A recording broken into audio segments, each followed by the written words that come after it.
उदाहरण आहे. ऐका 50,000 लोकसंख्या रायगडावर उपस्थित झाली होती. कारण छत्रपती शिवाजी महाराज काय कोणी एका जातीचे नाही, धर्माचे नाही, पण छत्रपती शिवाजी महाराजांना जे काम करून ठेवले ते तुमच्या माझ्यासाठी करून ठेवले. अरे बरेचसे लोक आज गंध लावायला विसरतात. अरे बरेचसे लोक आज गंध लावणं म्हणजे हिंदू धर्म सांगणं म्हणजे लाज वाटते. अरे इथलचे माणसं हिंदू बोलतील यात काय नवलंय. अरे इथलची मस्जिद सुद्धा बोलली होती मग हिंदू.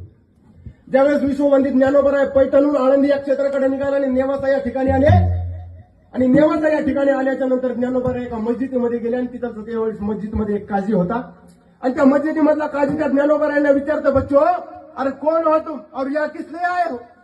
त्यावेळेस माझे ज्ञानोबराय सांगता, अरे ओ काजी साहब हम हिंदू है हिंदू. अरे हिंदू हो तो तुम्हारे मंदिर का या मस्जिद किस लिए आए हो.